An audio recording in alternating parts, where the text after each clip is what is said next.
So this is a travel journal of our experience going to Peru with our friends.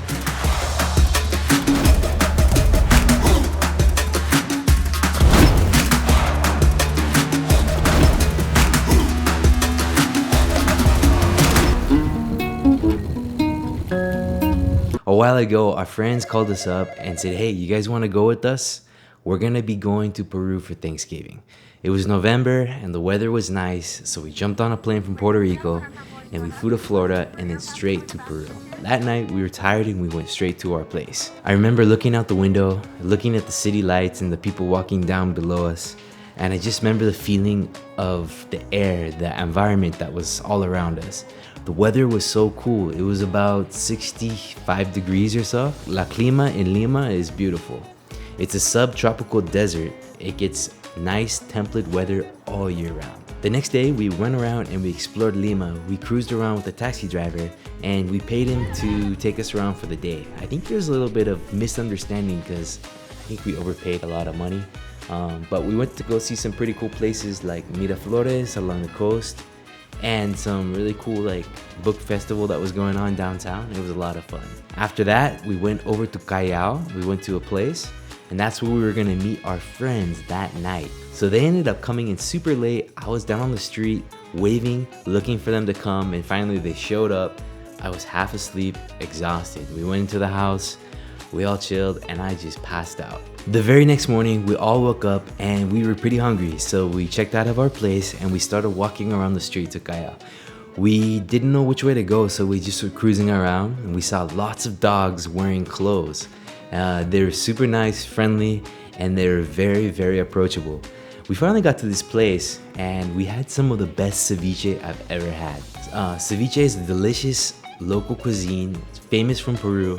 It involves fresh raw fish chopped up with cebollas, which is onions, and of course cilantro, and it's marinated in this delicious lime juice. Lima is actually a culinary capital of the world. So when you go there, you have to try all the food and just explore. As the day progressed, we walked around, we explored a little bit more. We saw some more spots and then we made our way to the airport. We jumped on a plane and we flew all the way to the mountain town of Cusco. When we arrived, it was late at night and we went straight to our hotel. A lot of people told me you actually get pretty bad altitude sickness because it's over 11,000 feet up in the mountains. And when we got there, we saw this lady and she looked very uneasy, sick, and very weak. And she was actually using an oxygen tank to get enough oxygen into her body. The elevation is so high, I actually started feeling a little bit weak, but it wasn't too bad. We were really hungry, so we decided to go out and find somewhere to go eat some food. We came to this little place. It was like a little outdoor restaurant with these very nice lights. And this is where I tried barbecued alpaca. And it's actually some of the best tasting meat I've ever had. When I was thinking about it, I felt a little bit sad because, you know, a lot of furry, cute animals, you don't want to eat them. I had never tasted flavor so rich and so precise. My taste buds were having a party and my body was feeling tired. So we all went to bed. Maybe one of us or two of us got a little sick at night, but by the next day, we were feeling better. We got up early and we explored the city, downtown Cusco. We walked to the plaza. We met this cool guy, and really we got to enjoy Cusco for what it is. It's a beautiful city built upon the Incan Empire in a place up in the mountains, unlike any other. Here, I really wish that we have this kind of food wherever we live, in Puerto Rico or in Hawaii. Like, the food here is so cheap and there's just so much variety. Then we went to an ancient historical Incan site called Sacsayhuaman. This is a beautiful kind of a stone structure built area up in the side hills of Cusco. When you overlook the view, you can see all of the city, and you can really just get a bird's eye view of kind of this whole valley that's just filled with beautiful structures. It was actually a key location for the Incan resistance when the Spanish conquistadors came to take over. We then hit the road and followed the river all the way down, cruising through some valleys, and we ended up at Ollantaytambo, which is a little town in this narrow little valley where we stayed for the night. We met a very nice lady who took us in. The next morning, we got up early, pretty early. We got our stuff and we headed down to this train. We got on the train and we were ready for a great adventure. Cruising through the wilderness and seeing these mountain jungles along the railway was absolutely breathtaking. We were on our way to a place called Aguascalientes. This is the city right before you go up the mountain to see the famous location, Machu Picchu. When we got up there, she was actually starting to cry because she was so overwhelmed with emotion. She had always dreamed of coming to this place, and finally we were here. And when you see it in pictures, it's really, really amazing. But when you actually are there, you can feel the breeze on your face, and you look over the side of the valley. It's really a truly humbling and an amazing experience. We actually hiked to Picchu, which is the tall peak right behind in the background when you see all those famous pictures of Machu Picchu. This was a pretty intense hike. We climbed up some ledges and some steep stairs, and we finally made it to the top. Up there, it was incredible. 360 view of everything.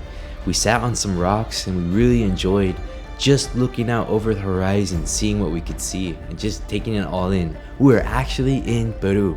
The traditional culture here is very rich and they do a great job in maintaining it. It's kind of sad when people abuse the privilege to be able to come here and maybe disrespect some of the sites like you've seen in the past. And it kind of ruins the experience for everybody. So when you do come, please show some reverence, respect, and really open up to be humble. That's how you'll get the whole experience and feel it all. After we got back down the mountain to Aguascalientes, we just chilled in the city waiting for our train. We noticed a soccer game going on in the town.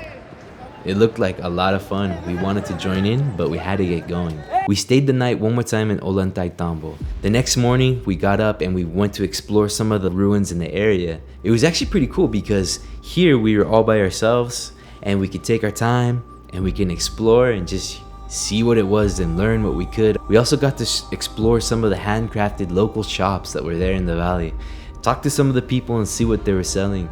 Really interesting. We ended up buying this cool little bag. The next day, we let the wind take us all the way to another valley town called Urubamba. When we were there, we explored some ancient salt mines.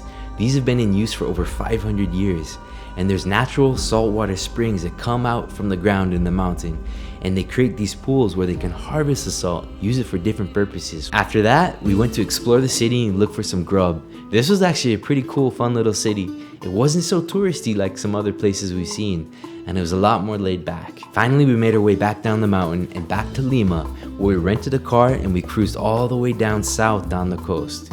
We stayed at this little home that we found on Airbnb. It was a little coastal town, very, very quiet. It almost seemed like nobody was there except for us. The place was super cool looking, and in the morning we checked out the beach. You could really feel the marine layer coming in. We continued our journey south all the way to a little desert oasis called Huacachina.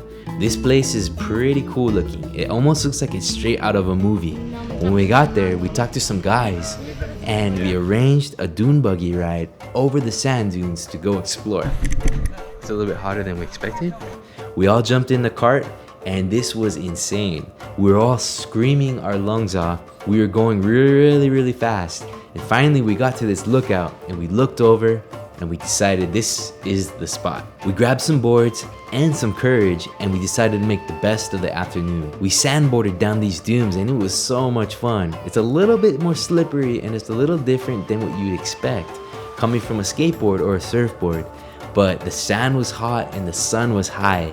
And if you couldn't even stand up, no problem. You can always ride on your belly. Drove all the way back to Lima, and there at the hotel we stayed right by the beach. We said goodbye to our friends because we had to leave early the next morning to catch a flight back to Puerto Rico. The whole experience was absolutely amazing. The food was delicious.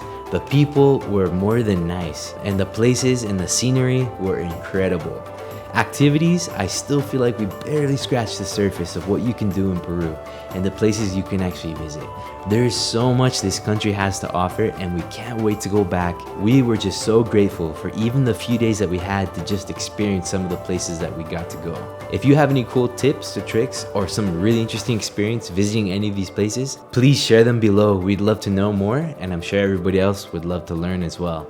So please subscribe for some more stories and we'll see you on the next one.